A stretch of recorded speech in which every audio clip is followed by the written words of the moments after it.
ہماری جب ہم نماز ادا کرتے ہیں تو الا ماشاء اللہ جو ہماری اکثریت ہے وہ اس چیز کو یا تو خیال نہیں کرتی یا اس کو جانتی نہیں ہے۔ دو باتیں ہو سکتی ہیں۔ رسول اللہ صلی اللہ علیہ وآلہ وبارک وسلم نے ارشاد فرمایا، اس حوالے سے امام منذری نے اسے نقل کیا۔ حضرت سیدنا ابو ہریرہ رضی اللہ تعالی عنہ نے ارشاد فرمایا، رسول اللہ صلی اللہ علیہ وآلہ وبارک وسلم ارشاد فرماتے ہیں، اللہ تعالیٰ اور اس کے فرشتے ان لوگوں پر درود بھیجتے ہیں جو صفوں کو مکمل کرتے ہیں، جو صفوں کو مکمل کرتے ہیں۔ اللہ تعالیٰ اور اس کے فرشتے ان پر اس بندے کا مقام و مرتبہ کیا ہے جو صف کو مکمل کر رہا ہے، اس کا اتنا بڑا مرتبہ اور مقام اللہ کے نبی صلی اللہ علیہ وسلم نے ارشاد فرمایا، اور فرمایا جو بندہ صف کا خلا پر کرتا ہے اللہ تعالیٰ اس کا ایک درجہ جنت میں بلند فرما دیتا ہے، اور فرشتے اس پر نیکیوں کی بارش کر دیتے ہیں۔ اور اسی کے متصل امام منذری نقل کرتے ہیں، اللہ تعالیٰ کو سب سے محبوب قدم یہ ہے جو صف کا خلا پورا کرنے کے لیے اٹھایا جائے، یعنی صف کے اندر خلا رکھنا، صف کو مکمل نہ کرنا، اچھا پھر صف کو سیدھا نہ کرنا۔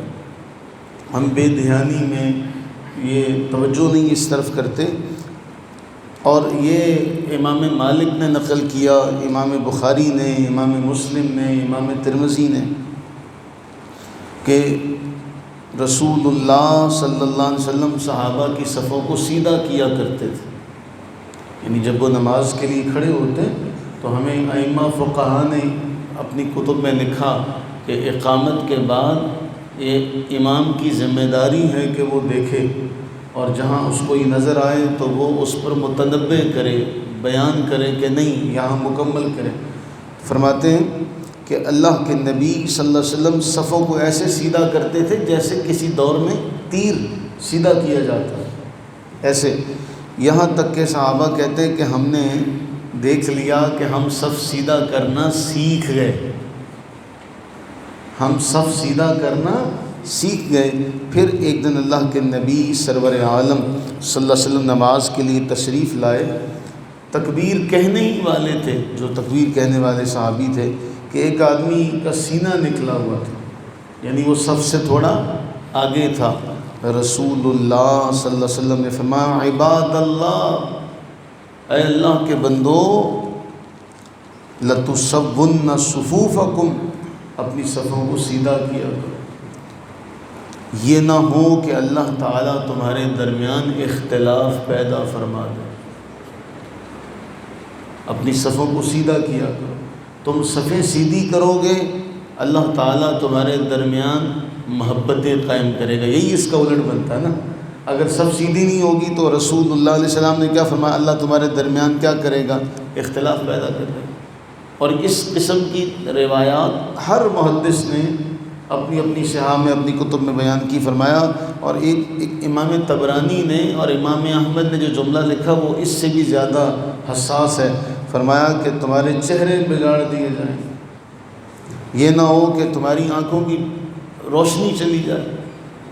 تم صفوں میں بگاڑ کرو گے تو اس کا معاملہ یہ ہوگا کہ پھر یہ سارے معاملات ہوں۔ اچھا، اس میں آدمی یہ سوچے کہ جی میں تو صحیح ہوں، دوسرا غلط ہے۔ ایک حدیث ہم نے پڑھی تھی، یاد کریں، اللہ کے نبی سرور عالم صلی اللہ علیہ وسلم کھانا کھا رہے تھے بیٹھ کے، تو صحابہ کہتے ہیں ہمیں کھانے کے ابتدا میں لگا کہ جس طرح بڑی برکت نازل ہو رہی ہے، اور پھر ایسا ہوا کہ کھانا یکدم ختم ہو گیا۔ اللہ کے نبی صلی اللہ علیہ وآلہ وبارک وسلم نے ارشاد فرمایا، جب پہلے کھانا کھانے بیٹھے سب نے اللہ کا نام لیا تھا، اس میں برکت پیدا ہوئی۔ درمیان میں ایک شخص شامل ہوا، اس نے اللہ تعالیٰ جل وعلا کا نام نہ لیا، اس طرح ہم نے کل پڑھا تھا، فرمایا تھا کہ شکر کرنے والا، کھانے کا شکر کرنے والا جو ہے وہ صبر کرنے والے روزے دار کی طرح۔ فرمایا اس نے جب وہ شامل ہوا تو اس نے اللہ کا نام نہیں لیا، اس کی وجہ سے وہ جو کھانے سے جو برکت تھی وہ اٹھ گئی۔ اب اس ایک شخص نے نام نہیں لیا تھا، لیکن اس کا اثر جو تھا وہ سب پر ہوا۔ اس لیے اللہ سے یہ دعا کریں کہ جب ہم اللہ کے حضور کھڑے ہوں تو قرآن فرما رہا ہے وَقُومُوا لِلَّهِ قَانِتِينَ، یہ ایمان والے جب کھڑے ہوتے ہیں تو انتہائی عاجزی کے ساتھ، انکساری کے ساتھ۔ اللہ کے نبی علیہ السلام نے اپنے کندھوں کو نرم کر لو۔ کندھوں کو نرم کرنے کا معنی کیا ہے؟ کہ دوسروں کو جگہ دے دی جائے، دوسروں کے لیے جگہ رکھی جائے۔ میں نے ایک جگہ دیکھا، ایک کالونی میں، اللہ تعالیٰ ہمیں سب کو ہدایت نصیب فرمائے، تو وہاں انہوں نے اپنے لیے نا الگ الگ جائے نماز بچھائے ہوئے ہیں۔ تو ایک جائے نماز آپ کو پتہ ہے ایک آدمی کی جگہ سے زیادہ ہوتا ہے، تو وہ ہر بندہ جو ہے وہ اپنے جائے نماز پہ نماز پڑھتا جی میرے جائے نماز پہ کسی دوسرے کا پاؤں نہ آ جائے۔ تو وہ الگ الگ جو بڑے بڑے صاحب ہیں ان کے لیے وہ جائے نماز ان کے آنے سے پہلے بچھوتے، وہاں پہ کوئی بیٹھے گا نہیں۔ تو ہم نے مسجدوں کو بھی یہ بنا دیا، تو پھر ہم اللہ تعالیٰ کے حضور کس منہ سے حاضر ہوتے ہیں؟ اللہ سے دعا کریں کہ اللہ تعالیٰ ہمیں ایسی جہالت سے محفوظ فرمائے، اور اللہ تعالیٰ ہمیں صفوں میں اتحاد اور صفوں میں ایک دوسرے کے ساتھ مل کر کھڑا ہونا اور صفوں کو صحیح طور پر قائم کرنا نصیب فرمائے۔ اچھا، اس میں ایک اور بات ہے، رسول اللہ صلی اللہ علیہ وسلم جو تھے، اب ہم نماز پڑھتے ہیں، سلام دائیں طرف پھیرا جاتا ہے، تو صحابہ کرام علیہ رضوان دائیں طرف کھڑے ہوتے ہیں۔ وہ سارے کے سارے صحابہ کے اللہ کے نبی علیہ السلام نے پہلے سلام دائیں طرف پھیرنا ہے، اب بایاں حصہ رہ گیا، تو پتہ ہے اللہ کے نبی علیہ الصلوۃ والتسلیم، ابن خزیمہ کی یہ روایت ہے، رسول اللہ صلی اللہ علیہ وسلم سے عرض کی جی بایاں حصہ تو ہے وہ بے آباد ہو گیا، سارے دائیں طرف کھڑے ہو جاتے ہیں۔ حضور سرور عالم صلی اللہ علیہ وسلم نے فرمایا جو بائیں حصے کو آباد کرے گا اس کو دگنا اجر ملے گا۔ یعنی اصل مسئلہ یہ ہے صف مکمل کی جائے، دیکھا جائے کہ کہاں خلا ہے وہاں مکمل اس کو کیا جائے۔